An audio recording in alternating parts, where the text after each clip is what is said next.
guys, what is going on here? It is yours truly, The Real Sakurai, and yes, we're finally gonna get to this reaction of the latest death battle between Ryu versus Gen.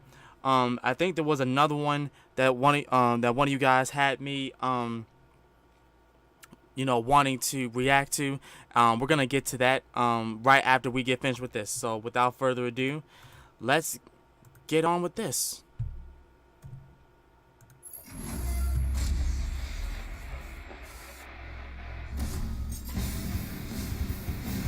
Everyone has different reasons for studying martial arts. For personal honor, to improve health, and for kicking the crap out of the other people. Yep. Like with Ryu, the wandering world warrior of Street Fighter. and Jin Kazuma, the power-hungry martial arts master of Tekken. He's Wiz and I'm Boomstick. And it's our job to analyze their weapons, armor, and skills to find out who would win a death battle. He's the hero the world never knew. His name means prosperous, plentiful, and abundant. He is the Wandering Warrior. He is Ryu. That's a pretty epic introduction for a hobo. Orphaned at a young age, Ryu was adopted by the martial arts master Goken. Under Goken's training and beside his fellow student Ken Masters, Ryu was trained in the art of Ansatsuken, AKA the Assassination Fist. This ancient fighting style was specifically designed for murder, which automatically makes it the best martial art ever. Well, Goken actually taught Ryu a slightly altered variant of the Ansatsuken. Inspired by karate, kenpo, and judo, Goken's version was a generally non-lethal one. Oh, lame. But the deadly side of the martial art lived on in Goken's brother, Akuma, who would ultimately prove to be Goken's downfall. One day, Ryu and Ken returned to their dojo to find their master dead. Yeah, kind of. He got better later. But Ryu didn't know that, so he swore to wander the earth, perfecting his abilities. Oh, so he didn't really until die. He could Okay. take down Akuma himself. With the Ansatsuken style, Ryu is a master at close-quarter combat. With such techniques as the Shoryuken uppercut and the flying hurricane kick, he can take down most foes in mere seconds. He's like a living helicopter of pain, but he can also use his ki as a weapon, firing a fireball of energy from his palms. Say it with me, Hadouken! Goken's version of the Ansatsuken also taught Ryu several defensive techniques, including the skill to parry most other attacks with precise timing. And with all these awesome powers of whooping ass, Ryu eventually made his way to the World Warrior Tournament. With his skills, Ryu quickly reached the top of the competition. For the title of World Warrior, he faced his toughest opponent yet, Sagat, who ended up beating the shit out of him. Oh. But Sagat was surprisingly a pretty good sport, so when he thought the fight was over, he offered Ryu a hand up. And in that moment, something dark swelled from within Ryu's consciousness. A force so fierce and destructive, he couldn't contain it. And he lashed out. With an enraged shout and an explosion of blood, Ryu emerged as champion over Sagat's near-dead body. Wow. Ryu's dark side had been unleashed. This was the Satsui no Hado. A violent inner force so extreme, its name actually means surge of murderous intent. Oh, If I ever wow. knowingly father a child, I know what I'm naming him. Under the influence of the Satsui no Hado, Ryu falls into an uncontrollable rage known as Evil Ryu, where his physical and spiritual power skyrockets. He can even teleport and use Akuma's favorite technique, the Shungoku Satsu, which literally translates to instant hell murder. Okay, Wow. shit, now I gotta have two kids that I care about. The Shungoku Satsu, or the Raging Demon, is a fatal move which attacks the very soul of its victims with the gravity of all their past sins. To make them die 1,000 deaths. But while the Satsui no Hado is a manifestation of Ryu's dark side, he has achieved balance with the light. This is called Mu no Ken, or the power of nothingness. Wait, that doesn't make any sense. What's he gonna do with nothing? By focusing on mental and spiritual refinement and detachment, Ryu has achieved the ultimate state of being. This begets a power strong enough to match and even surpass the Satsui no Hado. Wow. Yeah, that's how Goken survived Akuma's hell murder attack. And now Ryu's got the same power. Look at him go. With all this power, Ryu's performed some incredible feats. Aside from winning the World Warrior Tournament, he's dodged bullets, destroyed skyscrapers, and survived Balrog's Gigaton blow. Yeah, remember him from that boxing match we did? He's strong enough to kill an elephant in one punch. Ryu is so tough that he's survived getting impaled.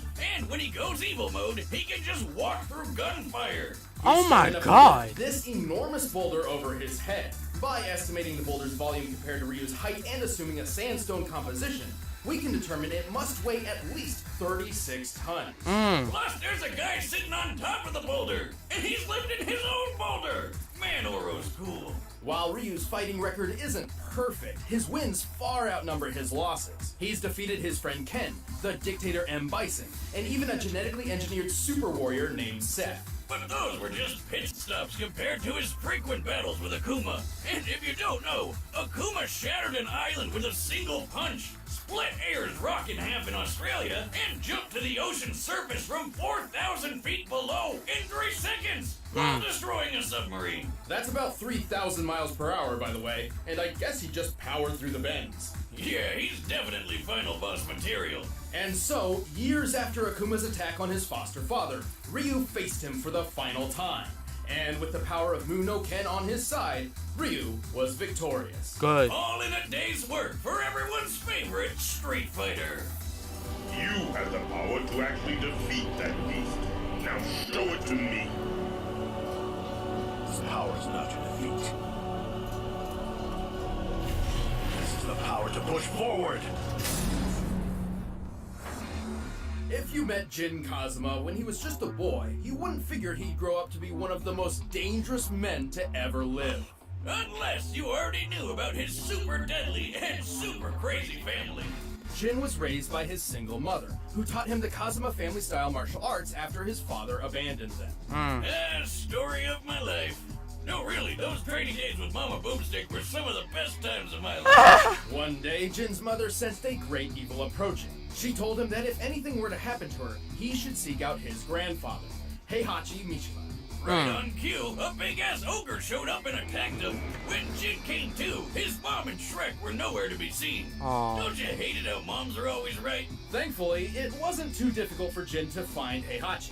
Yeah, he's super rich and has a really tall building. Kinda hard to miss. So rich, in fact, that Heihachi owned a multinational conglomerate empire with its own banking, weaponry, military forces, and, just for kicks, a martial arts tournament. Wow. Oh, why didn't Mom tell him about this? Time to collect on those missing Christmas presents, Granddad. Yep. She also forgot to mention that Heihachi is a terrible father who's obsessed with throwing his own son off cliffs.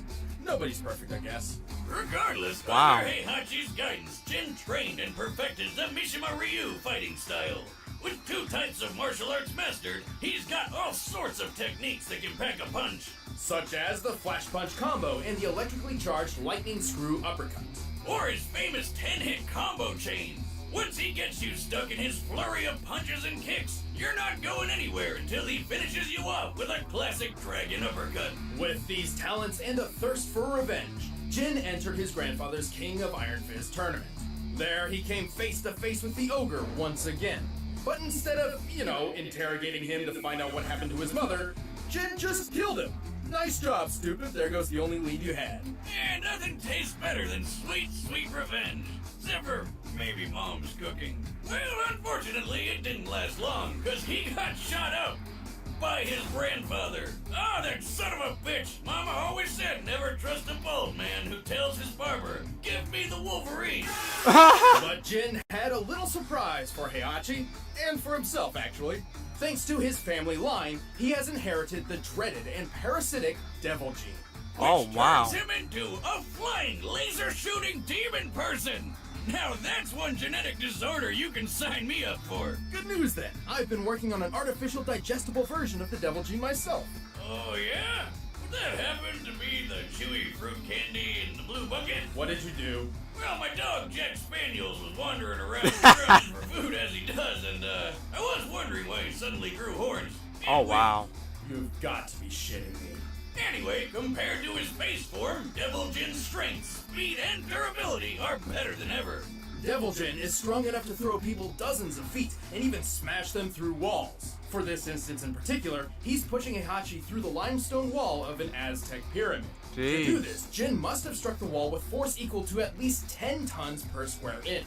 Hell, Jin is stronger than this guy called Raven, who can toss around this giant war robot named Nancy. When compared to real-life robots of similar size and accounting for additional weaponry and gear, this machine should weigh anywhere between 15 to 30 tons. Also, Jin is fast enough to dodge bullets and fly into orbit, And survive falling all the way back down. Wow. which puts his maximum flight speed over escape velocity. That's more than 25,000 miles per hour. He can even punch so fast he causes shock waves. That's right, Jin throws punches faster than the speed of sound. Remind me never to give him a high five. Totally reasonable considering his grandfather can catch bullets in his teeth from just 20 feet away. Wow. Surely Jin can do better than that. Heihachi doesn't even have the devil gene. That's right, the devil gene traces back not to Heihachi, but to Jin's grandmother.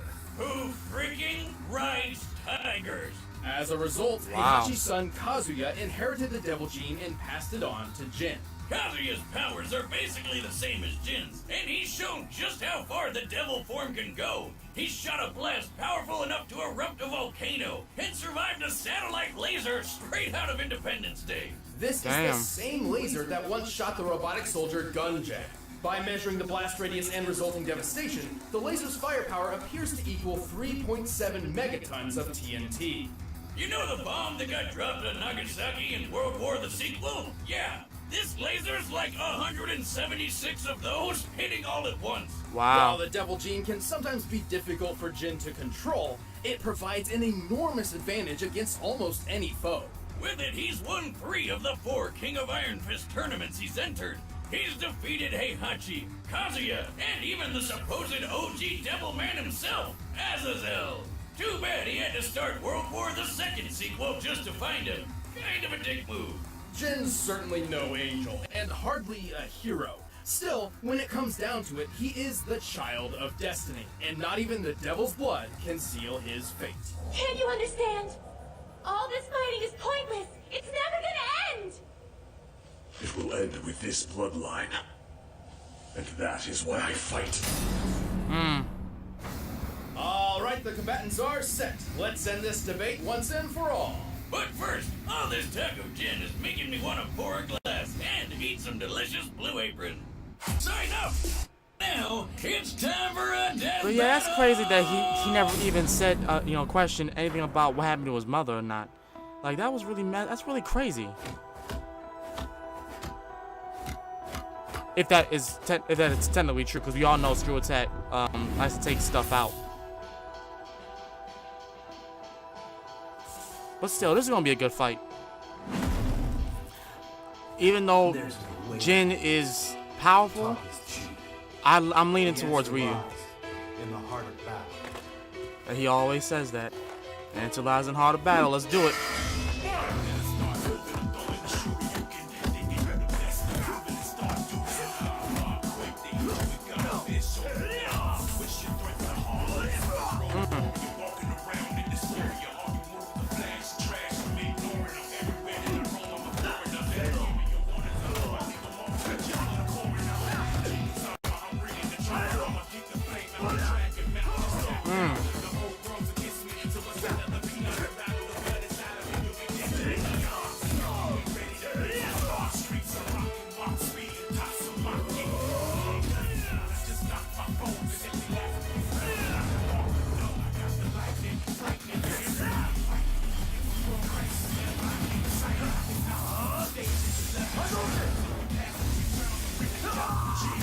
Wow.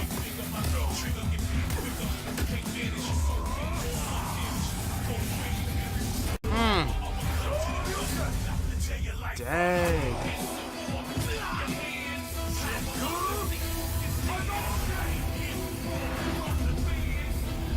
You can do better than that. Come on! I shall show you. Oh my.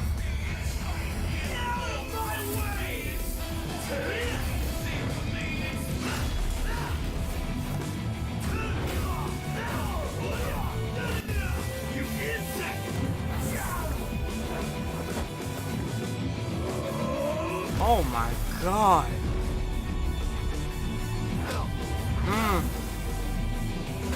Oh!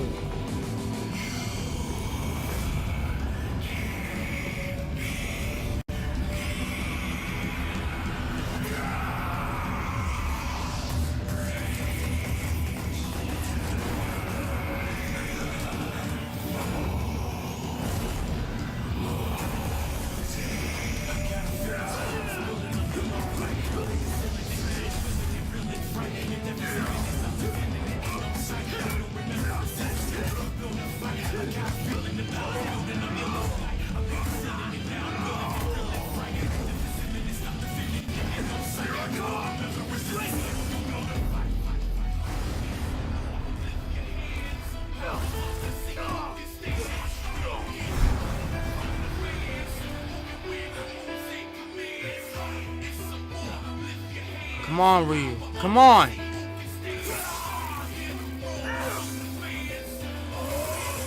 Ryu, come on.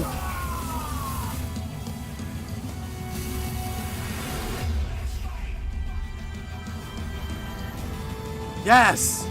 Let's go.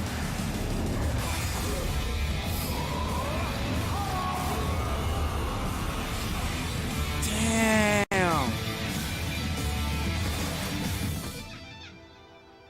He did it? Did he do it? I walk the path of the true warrior. Yes, he did it. Oh, I get why it's called the power of nothingness now. There's nothing left in his chest.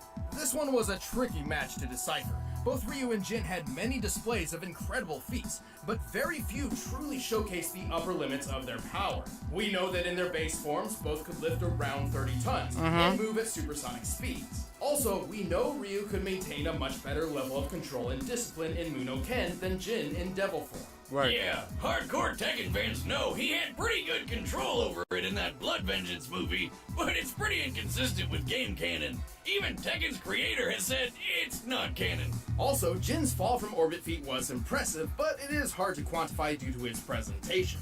Even if we assume we are to take it literally, a man of Jin's size landing at terminal velocity would equal around 18 tons of force. But to find their limits, we had to scale them to comparable characters. Scaling Jin to his father Kazuya was logical. Kazuya survived that 3.7 megaton laser blast, and it's clear it was necessary for him to be in devil form to do so. Kazuya's own laser blast was strong enough to help kick off a volcano's eruption, a feat which could require up to 100 megatons of TNT. But that's a very generous estimate, and its actual potency is likely much less. Since their power comes from the same place, and Jin's even defeated Kazuya before, it's safe to say Jin can do all this too. As for Ryu, we knew exactly who we had to scale him to. Let's talk about Akuma. First off, just to prove this scaling is reasonable, Ryu and Akuma share very similar abilities. Both were trained in the Yatsutsuken fighting style, and both possessed the Satsui no Hado. Yep. They fought each other several times, and when the story was all said and done, Ryu emerged ultimately victorious based on his skill alone. Now that that's out of the way, let's watch Akuma punch an island to death. With a single strike, Akuma managed to break apart an entire island so thoroughly that Ryu, who was on the island, was left floating helplessly in nearly clear water. Assuming the island is somewhat circular, we've estimated the volume and deduced that in order to fragment the island like this, Akuma's punch must have been over 400 megatons of TNT. That's more than 4 times stronger than anything a Devil Gene has pulled off. And Ryu takes blows from this guy all the time. Sure, Ryu wasn't getting hit with 400 megatons every time Akuma landed a punch, but the most a Devil Gene carrier has ever survived amounts to less than 1% in comparison. Even if Jin could survive a strike as strong as Kazuya's volcano feat, it still pales in comparison. The fact that Ryu survived being on the island as it was blown apart helps justify this scaling too.